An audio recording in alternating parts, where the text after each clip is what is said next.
Filipenses capítulo 1, versículo 6 diz: tendo por certo isto mesmo, que aquele que em vós começou a boa obra aperfeiçoará até o dia de Jesus Cristo. Aquele que começou a boa obra aperfeiçoará até o dia de Jesus. Amém? Pode tomar vossos assentos em nome de Jesus. Só quero pedir que você redobre a sua atenção. Eu quero estar ouvindo nesse momento só o som do instrumento aqui, um fundo musical, e você dando glória e aleluia. Somente isto. Amém? Por gentileza, para que a gente possa receber a palavra de Deus. Porque vir para um culto como esse e sair vazio da palavra, era melhor estar em casa assistindo a Netflix. Amém? Mas neste momento vamos fazer menção da palavra de Deus aqui e prestar atenção para você entender o que Deus quer falar contigo. Desde já agradecer a todos os meus amigos, não vou falar nomes por causa do horário. Deus abençoe todos mesmo, que não mediram esforços para estar aqui. E o povo continua ofertando, graças a Deus. Oh glória! É isso aí, Deus abençoe. Irmãos, falar de conquista, esta palavra vai falar de conquista, essa palavra vai falar de vitória, porque aquele que começou a boa obra, ele é fiel para cumprir. E por isso nós temos o tema hoje de gratidão a Deus por tudo que Ele tem feito em nossas vidas. Gratidão por 11 anos lutando, chorando, sorrindo, altos e baixos passamos. Mas aquele que começou a boa obra, ele é fiel para cumprir. Não importa qual é o teu problema, não importa qual é a tua dificuldade, não importa o que você tem passado, não importa quais são os seus projetos, não importa quais são os seus sonhos. Eu só sei de uma coisa: aquele que começou esta obra na sua vida é fiel para cumprir. Temos ali que já estão recebendo a palavra. Aquele que começou a boa obra é fiel para cumprir. Ei, mas bispo, eu estou sonhando, bispo, eu estou projetando, bispo, eu tenho projetos, mas parece que nada acontece. Mas eu tenho sonhos ainda. Se você tem sonho, se você tem projeto, significa que quem começou ele foi Deus. Porque quando o projeto nasce no coração, é Deus colocando no coração e dizendo: pode sonhar, meu filho, porque eu vou conceder. Pode sonhar, minha filha, porque eu vou conceder. Por quê? Porque aquele que começou a boa obra é fiel para cumprir. E todos vão ter que ver o que Deus vai fazer na tua vida. Todos vão ter que ver o que Deus vai fazer na tua história. Se você crê, já começa a levantar tua mão, já começa a adorar, começa a exaltar o Senhor, porque Ele é fiel para cumprir.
desista da tua casa, não desista da tua parentela, não desista dos teus filhos. Por quê? Porque está afastado. Por quê? Porque talvez está fumando um baseado, ou porque talvez está nas drogas.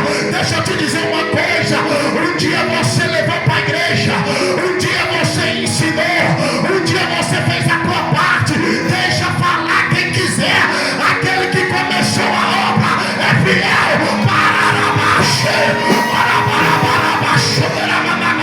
Aquele que começou a obra, ele vai terminar, e eles vão ter que ver, eles vão ter que ver o que, bispo? Vão ter que ver você adorando e exaltando e dizendo: foram desafios que passei, mas hoje ela é pregadora, mas hoje ele é pregador, ele é pastor, ele é servo. Por quê? Porque quem da obra é fiel para terminar.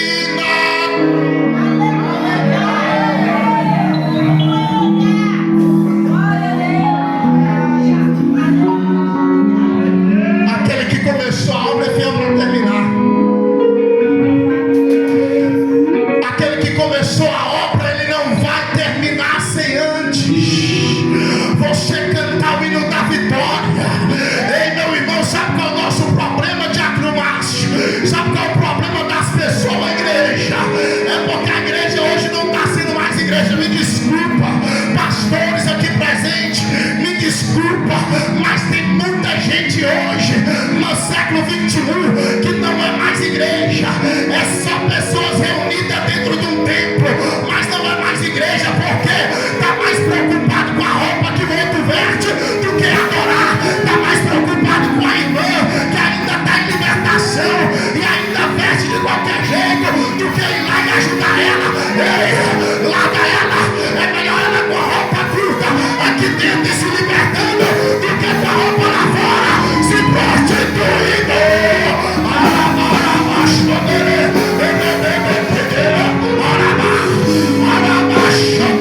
Quem começou a obra é fiel, é fiel, é fiel, é fiel.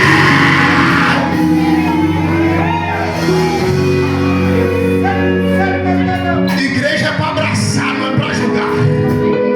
Enquanto você fica reparando a irmã, que roupa que dá, que roupa que dá, e mas o pastor isso, pastor aquilo, irmão, cuida da tua salvação, cuida de você. Se você já é liberto, glória a Deus. Mas tem pessoas que estão aqui dentro que precisam se libertar, e eu não estou nem aí. Eu vou abraçar o drogado, eu não estou nem aí. Eu vou abraçar a prostituta, eu não estou nem aí. Eu vou, em nome de Jesus Cristo, eu vou pegar, eu vou abraçar aquele que ninguém abraça. Eu vou dar um abraço naquele que é menosprezado pela sociedade. Por quê? Porque aquele que começou a obra é fiel para terminar.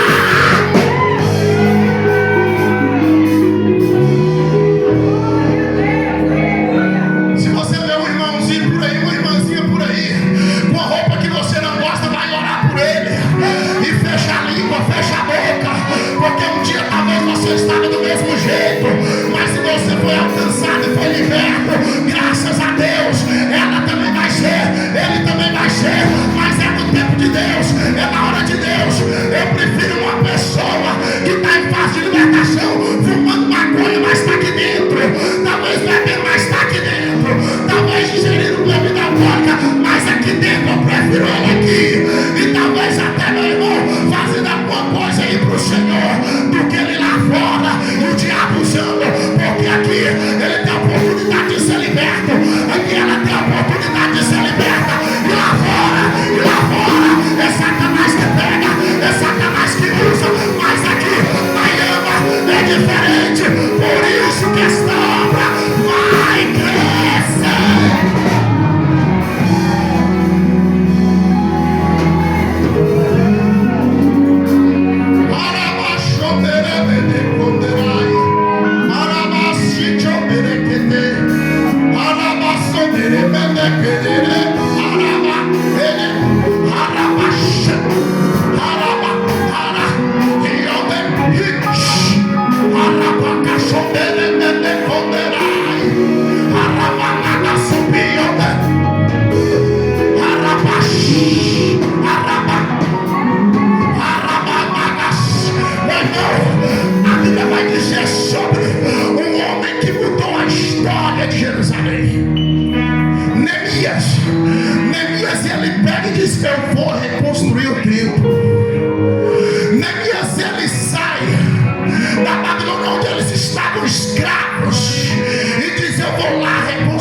multidão e volta para a terra deles, volta lá para Jerusalém.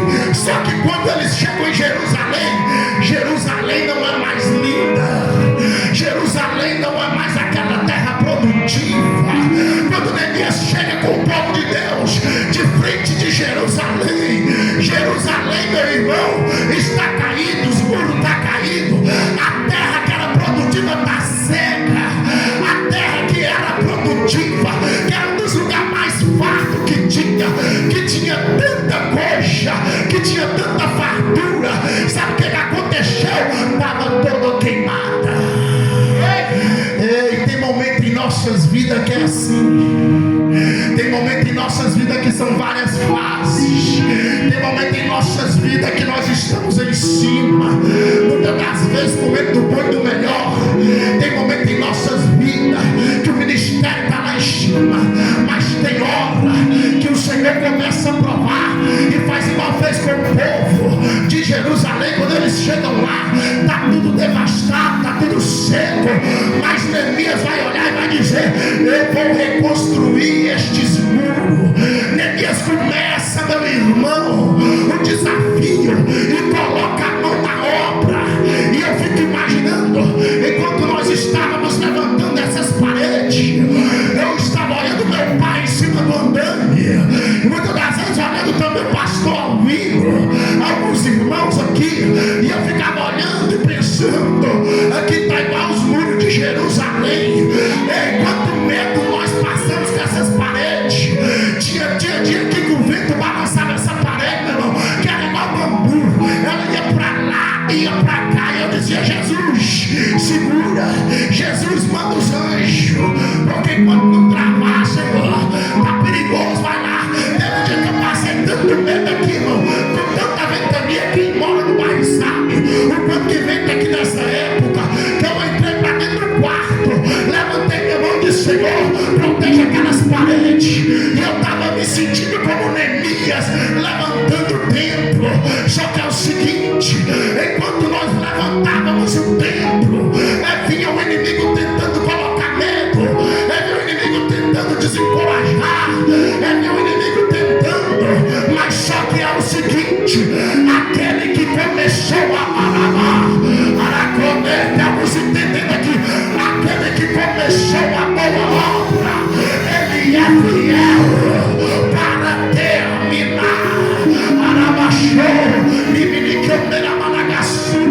E enquanto nós estávamos aqui, o Senhor estava cuidando.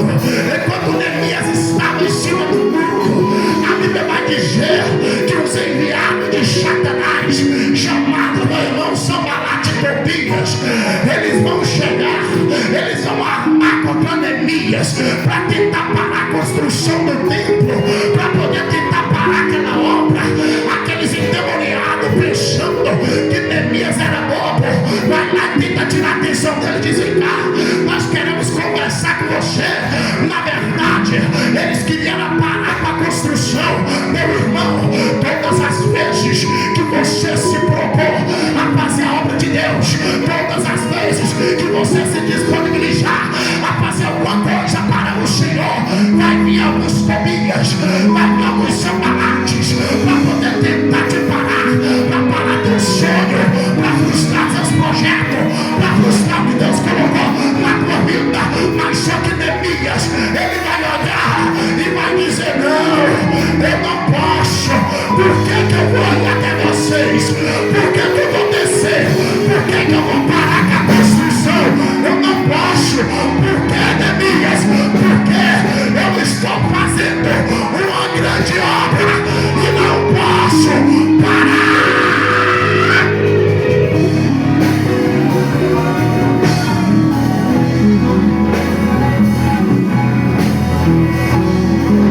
Neemias entendeu que era a obra do diabo e disse: eu não posso descer, eu não posso parar. Ei, pode ir embora, porque eu não vou descer daqui não. Sabe o que eu vejo? É Deus olhando e dizendo assim: é isso aí, Neemias, continua olhando para frente, não dê ouvidos e nem olhe para Sanbalat, não fique olhando, Neemias, para Tobias. Deixa esses caras de lado e continua fazendo a minha obra. O Senhor está dizendo para a igreja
porque dá ouvido demais para o que os outros falam.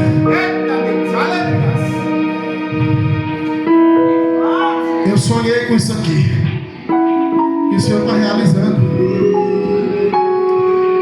Muitas pessoas diziam: faz uma igrejinha, faz uma igreja pequena. E eu até pensei em fazer uma igrejinha bem pequena, mas depois eu olhava e dizia assim: mas Senhor, o meu sonho é maior. Como que eu vou fazer os eventos? Como que eu vou chamar meu povo da Aspen? Como que o ministério vai crescer com a igreja? Não, eu vou fazer grande. Quem começou, quem vai me dar condição para começar, vai me dar condições para terminar. Eu sei que tem pessoas que falaram até mesmo sem nenhum tipo de maldade, mas só que é algo, irmãos, que só quem vive entende. É algo, é uma chama que arde no peito, que diz assim: não, eu não posso dar ouvido, não, eu não posso ouvir esse conselho, não, eu não posso fazer isso. Eu tenho que continuar do jeito que Deus colocou no meu coração, porque eu sei que Deus vai dar a vitória. Eu sei, irmão, isso aqui não vale nada. Eu sei que isso aqui é só estrutura, é só parede, é só cimento, não vale nada. A Bíblia diz lá no livro de Mateus 24 que os discípulos chamam Jesus para poder mostrar para ele a estrutura do templo, a elegância do templo. Chama ele e diz assim: mestre, vem aqui, queremos te mostrar a estrutura do templo, queremos te mostrar aqui como que é. Olha só, e Jesus vai lá, começa a olhar as paredes, começa a olhar para um lado, começa a olhar para o outro, e diz assim: sim, muito bom, só que eu tenho uma coisa para dizer para vocês: vai chegar um tempo que não ficará pedra sobre pedra, que não seja derrubado. Então nada disso aqui é para nos gloriar, isso aqui é para gloriar o nome do Senhor Jesus, porque um dia tudo vai acabar, um dia tudo vai ser derrubado. Então não procure ficar juntando riquezas, procure fazer a obra de papai e não deixe se distrair por Sambalate e Tobias.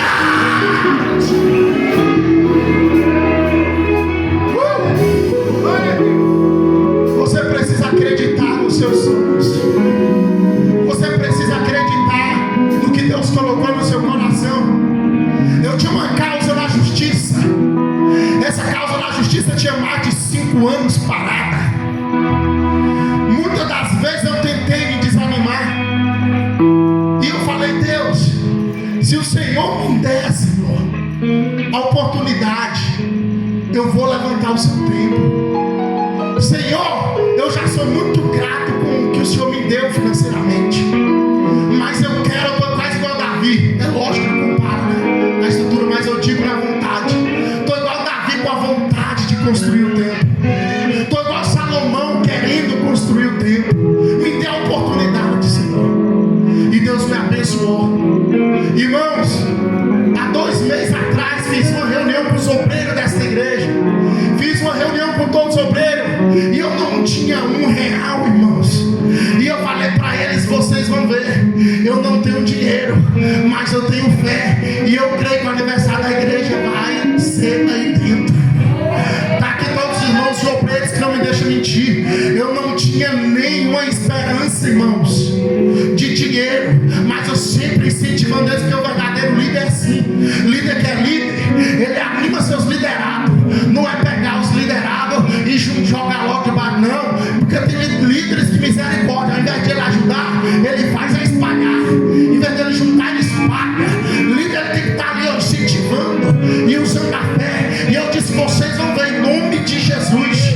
Só estava essa fundação pronta, que foi a igreja que ofertou com dízimo, com oferta, com cimento, e a gente conseguiu fazer a base. Mas isso aqui para cima não foi muito dinheiro para chegar até aqui. Mas Deus pegou e destravou a causa. Eu falei: Deus, o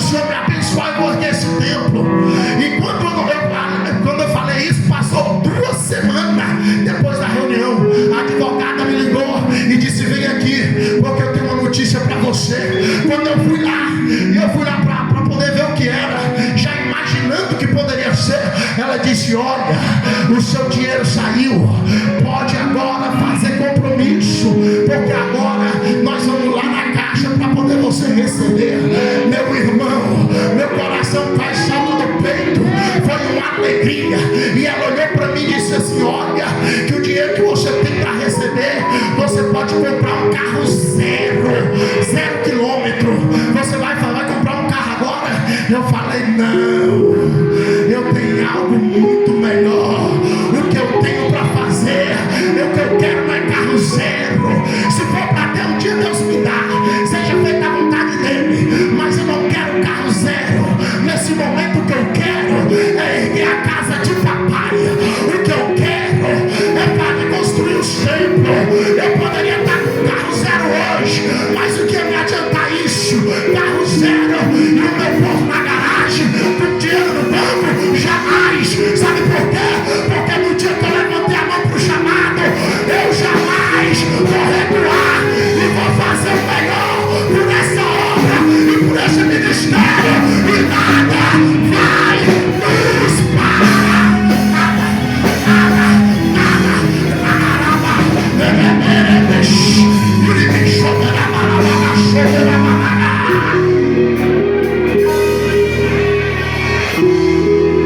Meu Deus. Aí ontem eu ainda comentei com o pastor Murilo. Estavam aqui colocando as últimas telhas aí, o pessoal. Estava tendo um ensaio ali no coral ali. E aquele coral, a coisa mais linda que estava suando. Aquele coral e nós aqui colocando as telhas. E eu ainda comentei com o pastor Murilo e falei, é isso aí que me incentiva. Não pensa que é isso aqui não. O que me incentiva é isso aí, ó, ver pessoas simples, humildes do bairro vindo aqui aceitar Jesus e congregar nesse lugar. É isso aí, não estou preocupado com dízimo e com oferta. Não estou preocupado com isso. Cada um faz o que Deus propõe no coração. Se quer ser fiel, amém. Se não quer, amém do mesmo jeito. É você e Deus, eu não tenho nada a ver com isso. O que eu quero é ganhar almas. O que eu quero é isso. Porque, irmãos, eu sei de onde Deus me tirou. Eu sei, presbítero Reinaldo, da onde o Senhor me tirou da nação que eu vivia. Hoje eu tenho condições de fazer isso aqui para mim, irmão. Talvez para alguém aqui seja simples, mas para mim isso é uma vitória muito grande. Sabe por quê?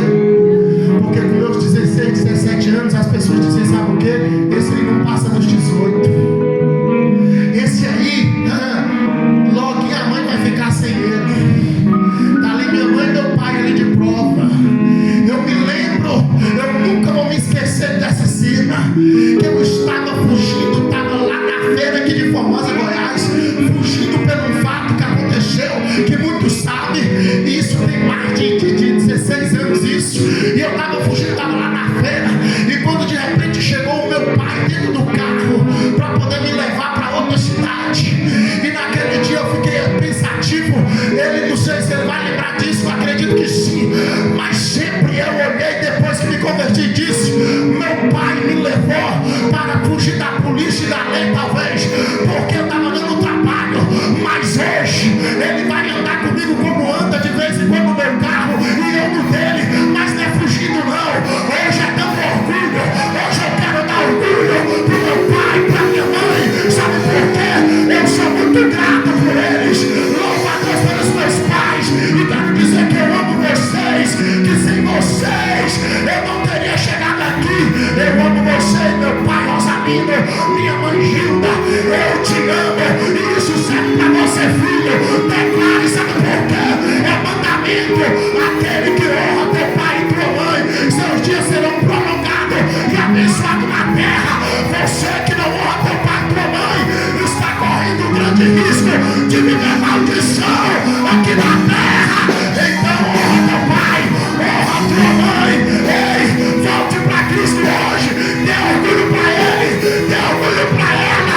Vai ser o maior presente da vida dele, porque eu sou pai. Eu sei o que eu estou falando. O meu maior prazer é ver minhas filhas na casa do Senhor. Tenho 3 filhas, as 3 estão aqui. Está ali a diaconisa Cauane, está aqui a minha filha Gabriela e está aqui a Ana Clara. Isso para mim é uma satisfação. A minha parte eu vou fazer, irmãos. A minha parte eu faço. Ensinei todas elas desde criancinha a andar na presença de Deus. Mas já estão crescidas, já tem a vida delas. Ei, o meu ensinamento, o meu controle é só enquanto está dentro da minha casa. Depois que saiu, eu não tenho mais controle sobre sobre elas, e elas sabem disso. É elas e Deus. Por que eu estou falando isso? Não por elas, mas por outras filhas de pastor por aí. Se você vê um filho de pastor afastado, de obreiro, de presbítero, afastado, fazendo coisa errada, ou usando roupas inadequadas, não fica julgando não. Você não sabe a dor que isso traz no pai, e o pai não tem nada a ver com isso não. A gente não pode pegar o filho e obrigar ele a servir a Deus não. Não é porque a gente é pastor que a gente vai obrigar os filhos a servir a Deus não. Cada um tem seu livre-arbítrio. Em vez de fazer isso, ajuda. Em vez de fazer isso, vai orar por ele. Em vez de falar da filha de pastor que talvez está dando trabalho ou está fazendo alguma coisa de errado, você acha que o pastor queria que vivesse assim? Jamais. O que ele quer ver ela é ele na presença de Deus. Mas é cada um por si e Deus por todos, como diz o ditado popular. Ei, meu irmão, deixa eu só te dizer uma coisa: não desista dele, não desista dela. Por mais que esteja dando trabalho, deixa os outros falar, deixa Sambalate falar, deixa Tobias falar. Vai pra lá, diabo, vai pra lá, Satanás, porque eu vou continuar orando, eu vou continuar orando por elas, vou continuar perseguindo por eles, eu vou continuar buscando.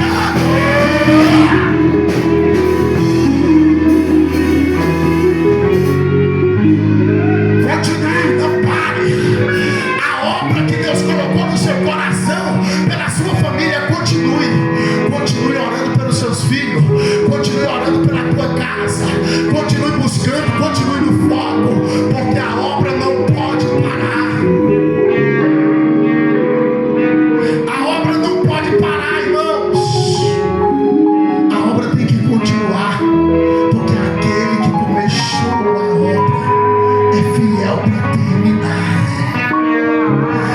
Ei, Neemias não deu ouvido, Neemias não desceu do muro, Neemias não estava nem aí porque eles falaram, continuou no foco.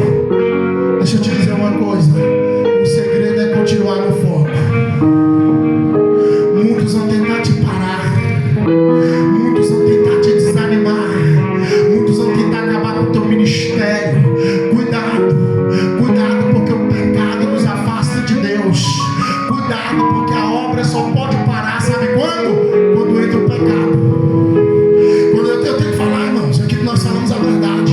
Quando entra o pecado no meio, aí a obra, ela acaba sendo frustrada. Pode se erguer de novo? Pode. Mas pode ser que dê, pode ser que não dê para reconstruir. Então tome muito cuidado. O pecado nos afasta de Deus. Lembra de Adão? Todos os dias na veracidade do dia, Deus ia lá conversar com Adão, falar com Adão, intimidade. Imagina a intimidade que tinha Adão com Deus. Deus ia lá conversar com ele pessoalmente. Mas um certo dia Deus chega no jardim.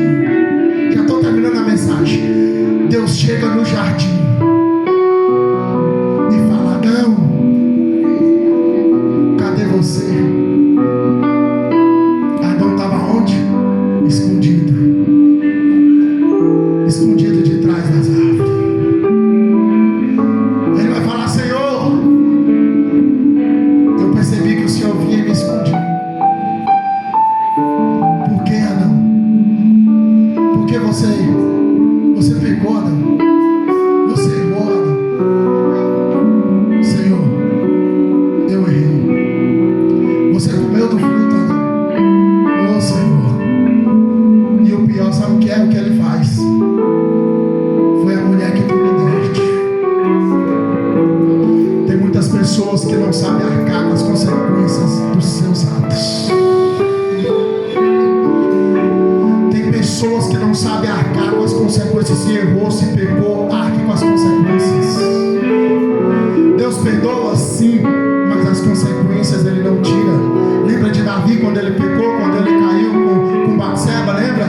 Quando ele foi lá e todos conhecem a história, mandou matar Urias, ficou com Batseba, casou com ela.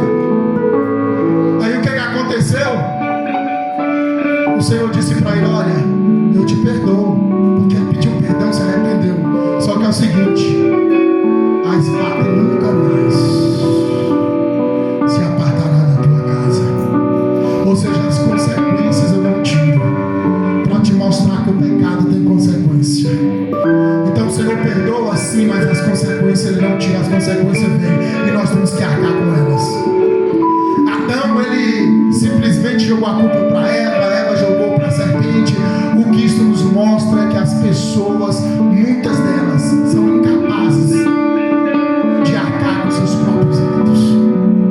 Se pecou, se errou, converse com o seu líder, converse com o seu pastor. Ele não vai te julgar. Se ele for homem de Deus, de verdade, se ela for homem de Deus, não vai te julgar, vai te ajudar. Sabe por quê? Para finalizar a mensagem, eu ainda, novo convertido, congregava na Assembleia de Deus Madureira, e um dia eu caí na besteira de ir sem estar preparado. Eu não sei se era aniversário, era um casamento que tinha ali no colégio, no Parque Lago, de uma das minhas irmãs. Tem muito tempo isso, eu não lembro direito. Mas eu fui e cheguei lá, inventei de cair na roda dos escarnecedores. E o que é que eu fiz? Cerveja pra dentro. Mas eu ceava, mas eu estava em comunhão, mas eu participava do conjunto, mas tive uma queda em fase de libertação ainda. Irmãos, no momento foi só alegria. Já viu algum bêbado triste? Quer ver a pessoa ficar alegre, vai tomar uma. Tá todo alegre, todo feliz da vida. Mas quando acabou, é uma alegria momentânea. Quando acabou o diácono Márcio, o Espírito Santo veio em mim. Foi um arrependimento tão grande que eu não chorava não, irmão. A minha esposa não, ela sabe. Eu não chorava não, eu urrava de arrependimento. Meu coração doía. E eu falava, Senhor, eu fiz igual filho pródigo. Eu falei, Senhor, eu pequei contra ti. Senhor, eu estou na tua casa, eu estou buscando, eu estou no conjunto e pequei contra ti, Senhor. Então arrependido e falei, mas eu vou conversar com meu pastor. E eu fui lá, o pastor me apontou, me julgou? Não, ele me abraçou e disse, fique em paz. O importante é que você se arrependeu e quer uma nova vida. E me ajudou, fez um trabalho comigo. Meu irmão, depois daquele dia, nunca mais na minha vida eu dei lugar para esse tipo de coisa. Sabe o que isso significa? Que Deus é fiel para cumprir aquilo que Ele começou na obra daquele que acredita e dá lugar. Ele é fiel para cumprir. Quando começamos esta obra, foram muitos levantes, foi muito difícil, foi muito complicado esse ministério. A bispa até falou, a vontade, quando eu vim de Minas para cá, estava pastoreando em Minas na época, pastoreei lá 4 anos, e quando eu vim de lá para cá, a minha vontade era de encerrar a carreira e só congregar. E o Senhor me disse, não, você vai começar só que agora é do zero. Tinha largado a igreja lá abençoada. Na hora que eu vejo as fotos, a pastora Nayana está ali. A pastora Nayana era uma das minhas jovens de lá, irmãos. A pastora Nayana ali, pastor Murilo. É obra, é frutos de lá. Imagina quantos anos tem. Era jovem nossa, hoje é pastora do ministério, hoje é pastor do ministério. Não sabe o orgulho que eu tenho de vocês. Tem gente que fala, não pode, ela pode. O líder, ele tem sim. Não é exaltar, é elogiar. Isso dá força. Quem é que não gosta de um elogio, irmão? Por acaso você gosta de fazer um trabalho e não ser reconhecido? Me diz, seja sincero. Não seja hipócrita. Todos gostam de ser reconhecido pelo trabalho que faz. Isso nos incentiva. Você acha que se eu não tivesse incentivo aqui, eu tinha construído isso aqui? Jamais. Sabe o que eu ia fazer? Tá andando de carrão aí, ou então tá fazendo aqui casa para alugar. Ainda mais agora com o asfalto. Mas não, meu irmão. Então, continue sonhando, continue acreditando. Deus vai realizar seus sonhos, seus projetos. Porque graças a Deus, a gente chegamos até aqui com muita lágrima. E uma certa vez, uma pessoa de muito nome, não vou falar por ética, por muito nome dentro da cidade. Dentro da cidade, nome, pessoa da alta mesmo, e conhecida, chamou um dos nossos membros na época e falou assim: você tem que congregar conosco. Fala, não vou falar o nome, mas é por ética. Mas falou: você tem que congregar conosco. Eles estavam, deixa quieto, mas eles estavam juntos e falou: você tem que congregar conosco. Por quê? Você congrega onde? Eu congrego lá no Ministério Apacentar, na igreja apostólica Ministério Apacentar. Você congrega, nunca ouvi nem falar. Você tem que congregar conosco. Sabe por quê? Porque aqui sim você vai crescer. Essas igrejinhas aí, ó, não vai pra frente não. Aquilo, a pessoa me falou, você não sabe a dor que me deu como pastor. Aquela dor de frustração, de impotência, de dizer, olhar assim e falar, é complicado. Porque, irmãos, você começar um ministério, você acha que é fácil. Para quem não tem bala na agulha, eu estou falando disso aqui, de dinheiro. Porque para quem tem dinheiro é bom, mas para quem não tem, você acha que é fácil, irmão? Quantas vezes eu chorei, chorava, dizia: Senhor, me ajuda, Senhor, a construir um templo. Não é para me gloriar nada não, é só para mostrar que o Senhor também é conosco, que a nossa igreja não é igrejinha de fundo de quintal, igual falaram não. É para mostrar que o Senhor também está aqui do mesmo jeito que está em ministério grande, também está aqui nos ministérios pequenos da cidade. Nos honra, Senhor. Então é por isso que eu estou falando isso, irmãos. Porque o Senhor começou a obra, tenho certeza disso, que começou foi Ele. Sabe por quê? O Deus me deu o sonho quando eu estava querendo desistir do meu chamado. Deus me mostrou todo o processo de como eu iria fazer e como iria ser para começar. E eu sabia que não ia ser fácil. Sabia que não ia ser fácil. Mas continuei firme, continuei avante. E o Senhor hoje nos deu a vitória. Só estou compartilhando isso com vocês.